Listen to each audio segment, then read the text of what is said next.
Welcome to KRR kitchen. இன்றைக்கி நம்ம கிச்சனில் என்ன ரெசிபி பார்க்க போகிறோன்னா, நல்ல ஒரு சூப்பரான லஞ்ச் காம்போ ரெசிபி தான் பார்க்க போகிறோம். நான் இன்றைக்கி லஞ்சுக்கு என்னென்னலாம் செஞ்சுருக்கேன்னு பார்த்தீங்கன்னா, நல்ல சுட சுட சாப்பாடு, அதில் சேர்த்து சாப்பிட்றதுக்கு நல்ல ஒரு அருமையான நெத்திலி கருவாட்டு குழம்பு, நல்லா கத்திரிக்காய் கருவாடெலாம் போட்டு சூப்பரான ஒரு கருவாட்டு குழம்பு. இந்த கருவாட்டு குழம்புக்கு என்ன சைட் டிஷ்லாம் செஞ்சுருக்கேன்னு பார்த்தீங்கன்னா, கடலைப்பருப்பு போட்டு நல்ல ஒரு சூப்பரான புடலங்காய் கூட்டு ஹோட்டல் ஸ்டைலில் செஞ்சுருக்கேன். ரொம்பவே அருமையாக இருந்துச்சு. அப்புறம் பார்த்திங்கன்னா, வெங்காயம் பச்சை மிளகாய் எல்லாம் போட்டு நல்ல ஒரு அருமையான ஆம்லேட். இது ஒரு செம்மையான காம்பினேஷனுங்க. இந்த கருவாட்டு குழம்புக்கு புடலங்காய் கூட்டு ஆம்லேட் ரொம்பவே சூப்பராக இருக்கும். வாங்க இந்த காம்போ ரெசிபி எப்படி செய்கிறதுன்னு நம்ம வீடியோக்குள்ளே போய் பார்ப்போம். அதுக்கு முன்னாடி நம்ம சேனலை இப்போ தான் ஃபஸ்ட் டைம் பார்க்குறீங்கன்னா சப்ஸ்கிரைப் பண்ணி வச்சுக்கோங்க. கூடவே பெல் சிம்பிள் ப்ரெஸ் பண்ணி ஆளுங்கிற ஆப்ஷனையும் ப்ரெஸ் பண்ணி வச்சுக்கோங்க. அப்போ தான் நான் போகிற வீடியோஸ் எல்லாம் உங்களுக்கு தொடர்ந்து நோட்டிஃபிகேஷனில் உடனுக்குடனே கிடச்சிட்டு இருக்கோம். இப்போ வாங்க எல்லா ரெசிபியும் ஒன்று ஒன்றா எப்படி செய்கிறதுன்னு பார்த்துடலாம். ஃபஸ்ட்டு கருவாட்டு குழம்பு செய்கிறதுக்கு முன்னாடி நெத்திலி கருவாடு தான் நான் இன்றைக்கி எடுத்திருக்கேன். அதை வந்து வெந்நீரில் ஒரு 10 நிமிஷம் ஊற வச்சுருங்க. எந்த கருவாடாக இருந்தாலும் ஊற வச்சுட்டு அதுக்கப்புறம் நல்லா உரசி கழுவி எடுத்திங்கன்னா நல்லாயிருக்கும் கருவாடு. இப்போ வந்து நம்ம புடலங்காய் கூட்டுக்கு வேக வச்சுருவோம். அதுக்கு கடுகு உளுந்து தாளிச்சிருக்கேன். 1 டீஸ்பூன் எண்ணெய் ஊற்றி கடுகு உளுந்து தாளித்து ஒரு கொத்து கருவேப்பிலை, கொஞ்சம் பெருங்காயத்தூள், அப்புறம் ஒரு பெரிய வெங்காயம் வெட்டி சேர்த்துருக்கேன். நல்லா எல்லாத்தையும் லைட்டாக வதக்கி விடுங்க. இதிலே ஒரு 1/4 டீஸ்பூன் மஞ்சத்தூள், அப்புறம் கடலைப்பருப்பு ஒரு 50 கிராம் எடுத்து நல்லா ஒரு அரை மணி நேரமாக ஊற வச்சுருக்கேன். அதையும் இது கூட சேர்த்துக்கிறேன். இப்போ கூட்டுக்கு தேவையான அளவு உப்பும் இதிலே சேர்த்துட்றேன். சேர்த்து நல்லா ஒரு தடவை ஒன்று கலந்து விட்டு ஒரு கொதி வந்தோடனே நம்ம நறுக்கி வச்சுருக்க புடலங்காயை இதில் சேர்த்துக்குவோம். புடலங்காய் சேர்த்ததுக்கப்புறம் லைட்டாக கலந்து விட்டு குக்கர் மூடி போட்டு நல்லா ஒரு 2 விசில் வச்சு எடுத்தோம்னா போதும். பருப்பும் சரி புடலங்காயும் சரி நல்லா வெந்து வந்துடும். இப்போ இதை வேக வச்சு எடுத்துக்குவோம். நம்ம இப்போ புடலங்காய் வெந்துடுச்சு. அதை ஒரு ஓரமாக எடுத்து வச்சுட்டு இப்போ நம்ம கருவாட்டு குழம்பு தாளித்து விட்ருவோம். கருவாட்டு குழம்பு தாளிக்கிறதுக்கு நல்லெண்ணெய் 2 டேபிள் ஸ்பூன் ஊற்றிக்குங்க. அதில் ஒரு 1/4 டீஸ்பூன் வெந்தயம், அப்புறம் கருவடகம் இருந்தால் சேர்த்துக்குங்க. அப்படி இல்லைன்னா கடுகு உளுந்து சேர்த்தே நீங்கள் தாளிச்சிக்கலாம். நான் இன்றைக்கி கருவடகம் சேர்த்துருக்கேன். இது சேர்க்கும் போது நல்லா வாசனையாகவும் இருக்கும், குழம்பு நல்லா டேஸ்ட்டு கொடுக்கும். இதில் ஒரு 10 சின்ன வெங்காயம் நீள்வாக்கில் வெட்டி சேர்த்துருக்கேன். அதே போல் 10 பூண்டு பல் தட்டிட்டு சேர்த்துக்குங்க. தட்டிட்டு சேர்க்கும் போது குழம்பு நல்லா வாசனையாகவும் டேஸ்ட்டாகவும் இருக்கும். இப்போ நல்லா வெங்காயம் பூண்டு வதங்கினதுக்கப்புறம் கூடவே ஒரு தக்காளி பழமும் சேர்த்து வதக்கிக்கிங்க. நல்லா எல்லாம் வதங்கினதுக்கப்புறம் நான் இன்றைக்கி கத்திரிக்காய் போட்டு தான் கருவாட்டு குழம்பு வைக்க போகிறேன். கத்திரிக்காயும் சேர்த்து நல்லா ஒரு 5 நிமிஷத்துக்கு வதக்கிக்கிங்க. கத்திரிக்காய் வதங்கினதுக்கப்புறம் இதில் 3 டீஸ்பூன் அளவு குழம்பு மிளகாத்தூள் சேர்த்துருக்கேன். குழம்பு மிளகாத்தூள் இல்லைன்னா 2 டீஸ்பூன் மல்லித்தூள், 1 டீஸ்பூன் தனி மிளகாத்தூள் சேர்த்திங்கன்னா கரெக்டாக இருக்கும். இதில் ஒரு 1/4 டீஸ்பூன் மஞ்சத்தூள் சேர்த்துக்கிறேன். ஒரு 1/4 டீஸ்பூன் தனி மிளகாத்தூள், 1/2 டீஸ்பூன் சோம்புத்தூள் சேர்த்துக்கிறேன். கருவாட்டு குழம்புக்கு சோம்புத்தூள் மெயினாக நீங்கள் சேர்க்கணும். அப்போ தான் குழம்பு நல்லா டேஸ்ட் கொடுக்கும்.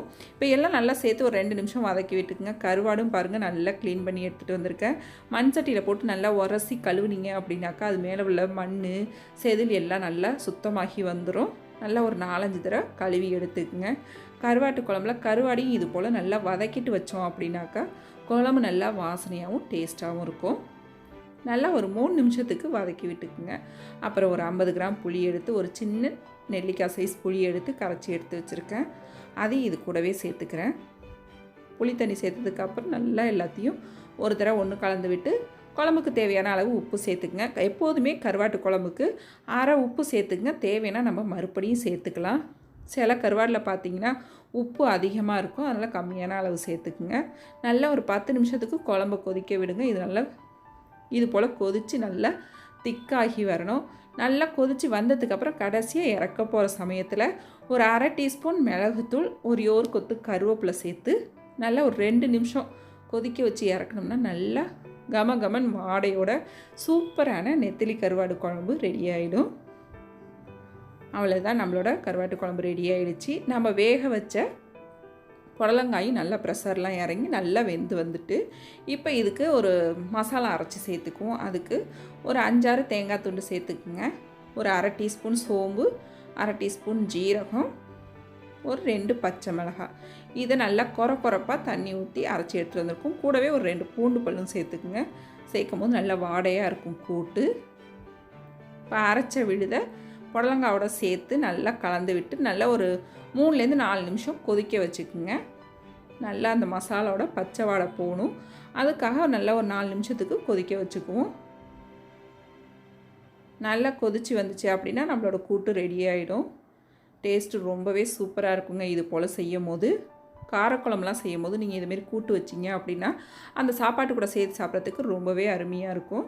இப்போ பாருங்கள், நம்ம கூட்டு நல்லா கொதித்து ரெடியாகி வந்துருச்சு. இப்போ அடுத்து ஆம்லெட் செஞ்சுருவோம். அதுக்கு ஒரு 5 முட்டை எடுத்திருக்கேன். இது கூட 1/4 டீஸ்பூன் மஞ்சத்தூள், 1/2 டீஸ்பூன் ஜீரகத்தூள், 1/2 டீஸ்பூன் மிளகுத்தூள், ஒரு 1/4 டீஸ்பூன் தனி மிளகாத்தூள் தேவைன்னா சேர்த்துக்குங்க, இல்லைன்னா வேண்டில. அப்புறம் ஒரு பெரிய வெங்காயம், நல்லா ஒரு பெருசாக உள்ள பெரிய வெங்காயம், ஒரே ஒரு பச்சை மிளகாய் நல்லா பொடுசாக வெட்டிட்டு சேர்த்துக்குங்க. இது கூடவே கருவேப்பிலை கொத்தமல்லி நல்லா சின்ன சின்னதாக வெட்டிட்டு சேர்த்துக்குங்க. அப்புறம் இந்த ஆம்லேட்டுக்கு தேவையான அளவு உப்பும் சேர்த்துக்கிறேன், ஒரு 1/2 டீஸ்பூன் அளவு. நல்லா எல்லாத்தையும் ஒத்தாப்பில் ஒன்று கலந்து விட்டுக்குவோம். நல்லா போட்டு ரொம்ப அடிக்கக்கூடாது. நம்ம ஆம்லேட் செய்யறதுக்கு லைட்டாக இது போல் அந்த மசாலா மிளகுத்தூள் எல்லாம் கரையிற அளவுக்கு கலந்து விட்டோம்னா போதும். நல்லா எல்லாத்தையும் கலந்து எடுத்துக்குவோம். இப்போ கலந்து எடுத்துக்கிட்டேன். இப்போ தோசைக்கல்ல லைட்டாக எண்ணெய் தடவிட்டு நம்ம ஆம்லேட் ஊற்றி எடுத்துக்க வேண்டியதான். எப்போதுமே ஆம்லேட் ஊற்ற போகிறதுக்கு முன்னாடி ஒரு தடவை நல்லா இது போல் கலந்து விட்டுருங்க. அந்த மிளகுத்தூள்லாம் எப்போதும் அடியில் போய் தங்கிடும். அதுக்காக ஒரு தடவை கலந்து விட்டு ஊற்றணும் அப்படின்னாக்கா நல்லா ஈவனாக எல்லா பக்கமும் இருக்கும் நமக்கு. இப்போ இது போல் ஊற்றி எடுத்துக்குவோம். லைட்டாக மேலாப்பில் எண்ணெய் ஊற்றி திருப்பி போட்டு வேக வச்சு எடுத்தோம்னா நம்மளோட ஆம்லேட் ரெடி ஆகிடும். ஆம்லேட் இதை போல் செய்கிறப்ப டேஸ்ட்டு ரொம்பவே சூப்பராக இருக்குங்க. கரம் மசாலா வாடை பிடிக்கும் அப்படின்னா கூட நீங்கள் இது கூட கரம் மசாலா சேர்த்தும் செய்யலாம், அதுவும் இன்னும் சூப்பராக இருக்கும். இப்போ இதே போல் நான் எல்லா ஆம்லேட்டும் ஊற்றி எடுத்துக்கிறேன். இப்போ நம்மளோட ஆம்லேட்டும் ரெடி ஆகிடுச்சு. எல்லாமே ஊற்றி எடுத்துக்கிட்டேன். நான் சேர்த்த அளவுக்கு 4 ஆம்லேட் வந்துடுச்சு. இன்றைக்கான சமையல் எல்லாமே ரொம்ப சூப்பராக ரெடி ஆகிடுச்சு. சுட சுட சாதம், நல்ல ஒரு அருமையான நெத்திலி கருவாட்டு குழம்பு, ரொம்ப சூப்பராக இருக்குங்க. அப்புறம் கடலைப்பருப்பு புடலங்காய் கூட்டு, அப்புறம் ஆம்லேட். அவ்வளோதான். இன்றைக்கான சமையல் எல்லாமே ரொம்ப சூப்பராக அருமையாக ரெடி ஆகிடுச்சு. உங்களுக்கு இந்த லஞ்சு காம்போ பிடிச்சிருந்துன்னா நீங்களும் செஞ்சு பாருங்கள். செஞ்சு பார்த்துட்டு எப்படி இருக்குன்னு எனக்கு கமெண்ட் பண்ணுங்கள். என்னோட இந்த ரெசிபிஸ் எல்லாம் பிடிச்சிருந்ததுன்னா லைக் பண்ணுங்கள், ஷேர் பண்ணுங்கள். மறக்காமல் நம்ம கேஆர்ஆர் கிச்சனை சப்ஸ்கிரைப் பண்ணி வச்சுக்கோங்க. நாளைக்கு வேறொரு ரெசிபியோடு சந்திப்போம்.